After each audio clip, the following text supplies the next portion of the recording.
So I'd like to start off by asking Errol, who's not had an opportunity to speak yet, to comment on the last two presentations and give us his perspective on these two particular areas. Errol, over to you. Thank you.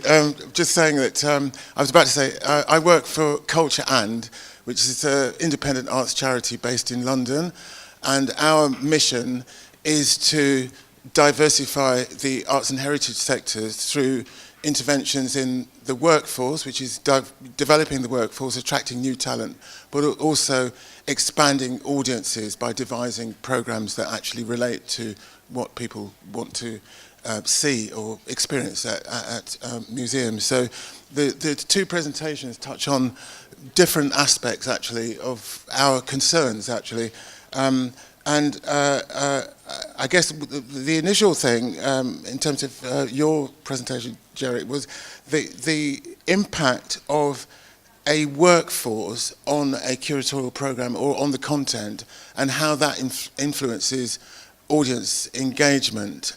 Now, we had a sort of pre-conversation about this, which I'll repeat to people because I think it's relevant, which was a show in London at a leading museum that was a couple of years ago, I think now, and it was called Soul of a Nation, and it was about the Black Power movement in the United States and how that was reflected in visual art. And I went to the show, and it was an extraordinary, very well curated exhibition that actually, in a way, retold the history of art from, say, the 1960s. A lot of people there that we just weren't aware of. But what was amazing was the audience that came was the most diverse I've ever seen at the museum. It so happens also that the curator who did the show was an African-American curator. And I just wanted, in terms of changing the content of museums and who goes to the museum, my initial point is how important is changing the talent, you know, the workforce in order to actually devise new content that attracts audiences. I think that's my initial point about, yes, and how important is that? I think it's absolutely critical because until you have that alternative perspective, then there's no chance of changing. I think the museum in question it did work for 2 years before the exhibition under the sort of guidance of the curator and suggestions on building up community contacts, building up the appropriate media contacts, and really working on developing that audience. But the important thing there is to sustain it. After that, you know, one temporary exhibition doesn't change an audience, and that's an issue, which means that you have to have a diverse workforce to keep that change going, I would say. But I suppose the frustration that we feel as an organisation trying to deal with this issue is how much effort actually is being done to actually, you know, for example, we've trained about 87 young people over the last 5 years, got them into various museum positions into the sector, but we still feel very far away from achieving that kind of diversity of audience. And I just wanted to bring in another example, which is different to an obvious exhibition that is themed, that seems to connect with a particular audience, like, say, the history of the Black Power movement. And so this is a completely different example. So Modigliani, you know, a very important European modernist artist. And the strategy for attracting an audience for that kind of content and the way that, for example, marketing is targeted, what I was curious about is, well, if you play special adverts in kind of ethnically focused media and so forth to attract people to the Black Power movement, why can't you do that with Modigliani? And aren't there connections with that audience that you can actually explain curatorially? Why is it that only with certain kind of content do we feel that we've got to target a particular audience, but what we see as mainstream culture we sort of revert back to traditional behaviour. Yeah, I think it is all about tokenism, and I mean, ironically, both of those shows were at Tate Modern. Ironically, we do all the visitor research at Tate Modern, all the exit surveys, and whilst we were able to register a change in the demographics in terms of BAME audiences for the period that Soul of a Nation was on, what we actually registered was a higher proportion of BAME audiences for the quarter after that. And what we realised had actually caused that wasn't the Modigliani exhibition, it was the fact that there was Superflex in the Turbine Hall, which is a massive, it turned the Turbine Hall at Tate Modern into a massive playground with swings. And it attracted a massive London family audience. And when you attract a London family audience, you attract a diverse family audience. So there was a higher proportion of BAME audiences in that quarter because Tate Modern looked like fun. And so it attracted a representative London audience. But probably a lot of those black families had actually come in to see Soul of a Nation, looked down into the Turbine Hall and thought, oh, my kids would also enjoy this and come back later. So I think it's a combination of the right messaging at the right target audiences in the media that they're going to engage with, but also not being overly earnest about it and recognising that fun and levity and making things playful, it's the same message as yesterday, can attract ordinary people, and that's what we're talking about in many respects. Errol, would you like to respond a bit to David? Yes. I'm going to ask. Yeah. My next point is going Yeah, to be directed to him, and it's to do with. I wanted to come to address colonialism, but in a minute. But your initial point, which actually I've been slightly troubled by during this meeting, and it's the difference between creativity and culture. And for me, we were discussing this last night. There is a really, they're quite complex terms. You mentioned Raymond Williams, and he wrote this book, Key Words, and the word culture in it is the longest section, and he says it's one of the top probably 5 most complex words in the English language. And it feels to me as if during this meeting we haven't been actually careful enough to distinguish between those two concepts, between culture and creativity. So you say everybody's born with creativity. I'm just wondering what you think the impact might be of collapsing those two terms in terms of cultural strategy and policy. Yeah.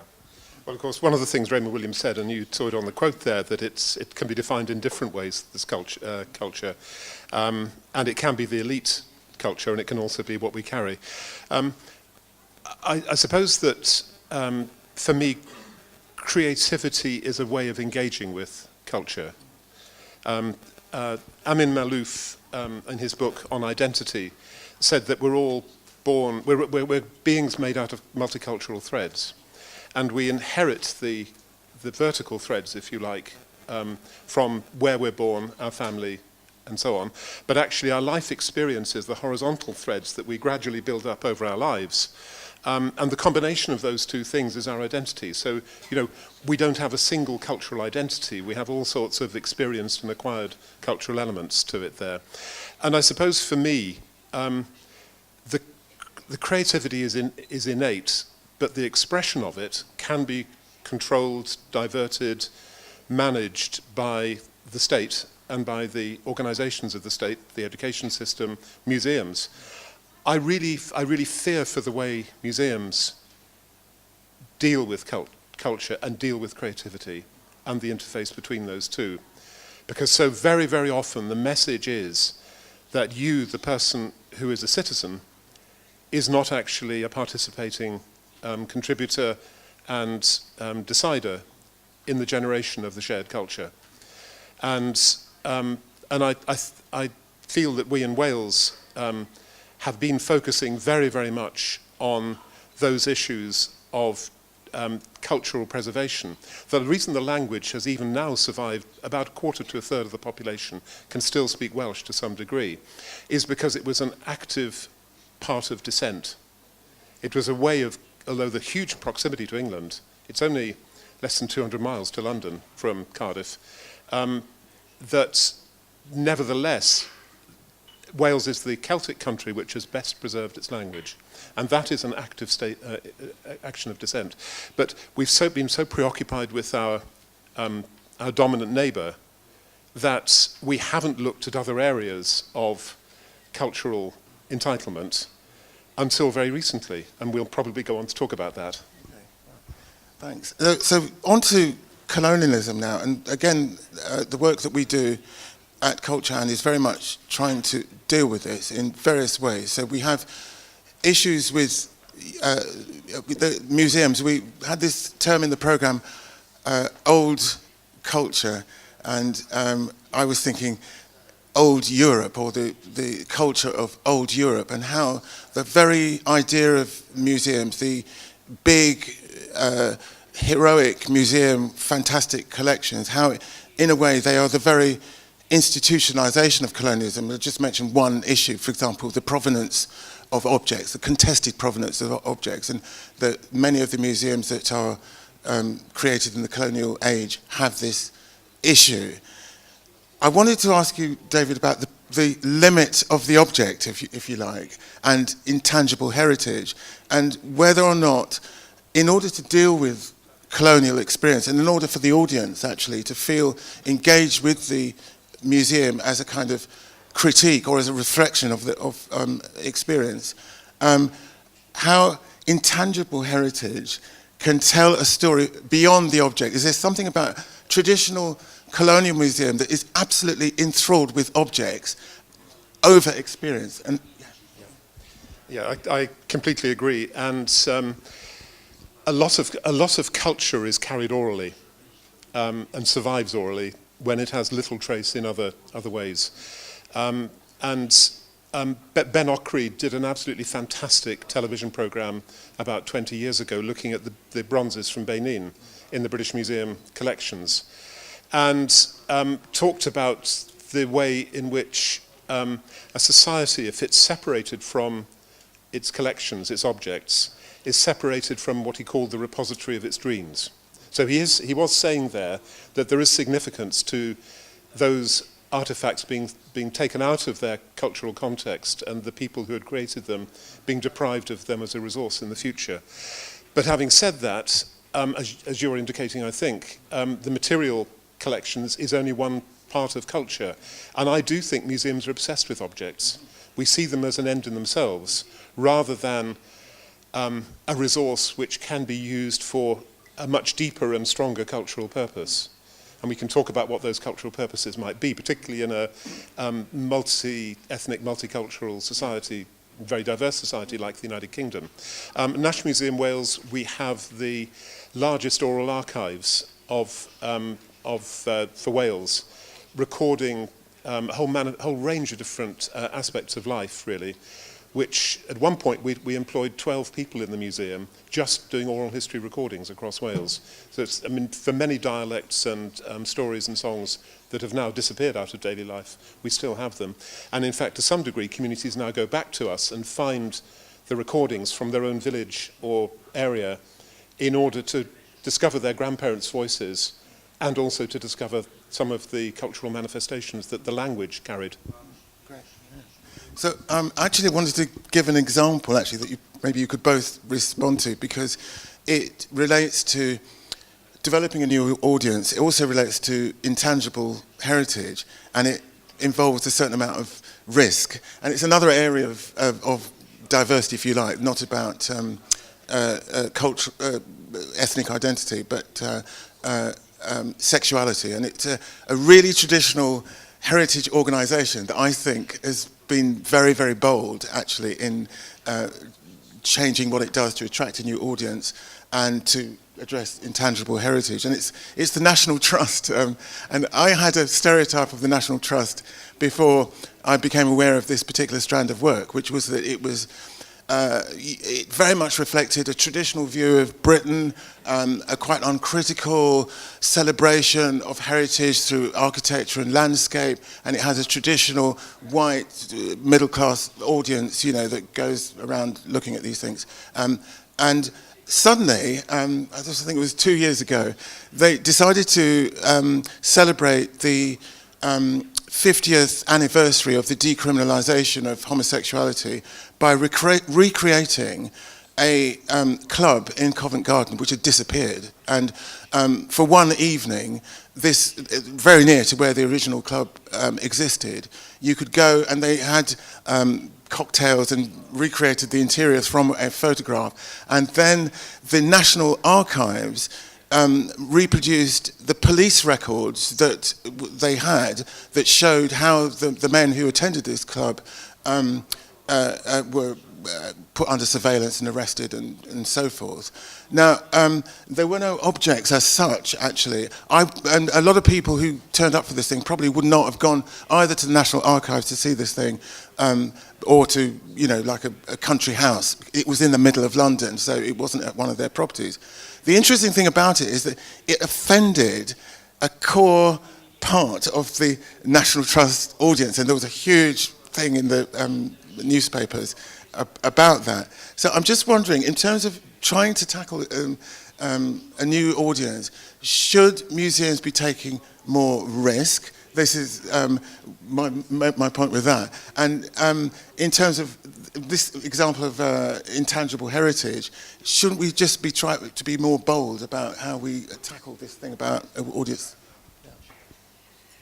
We actually did the evaluation of that whole programme for the National Trust, and I think what you're talking about is the fact that there increasingly museums and the National Trust and Historic England and many other organisations are recognising that they need to tell the untold stories as well as the known stories.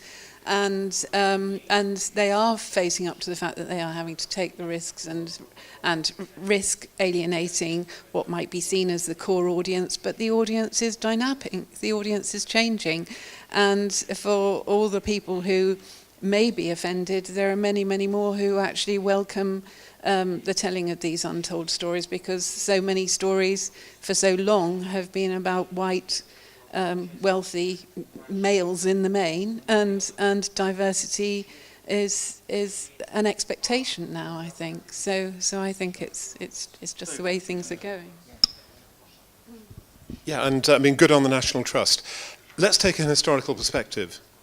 At what point do issues become mainstream, and therefore at what point in their trajectory do they become possible or acceptable or desirable for national organisations to embrace them?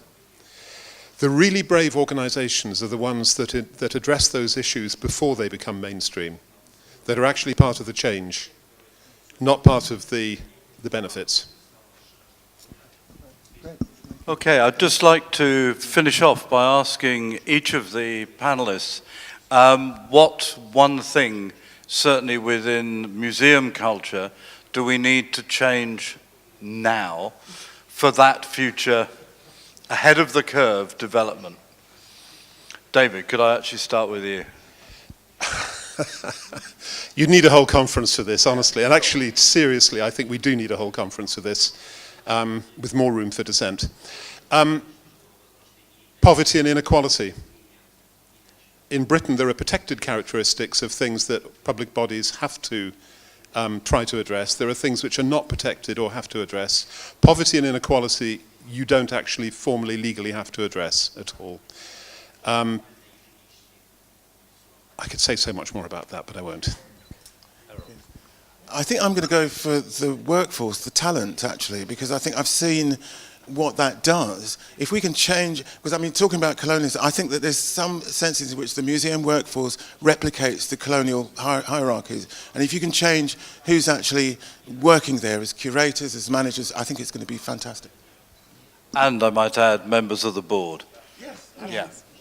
I agree with Errol, and I think it's it's not just in terms of ethnicity, it's and disability and all of those things. It's class. It's working.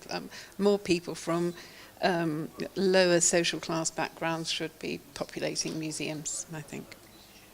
Okay, thank you very much. I hope people have enjoyed watching a very, I would dare to say, UK, Great British, an island over there with other islands attached, to be precise, discussing in a way its own internal concerns.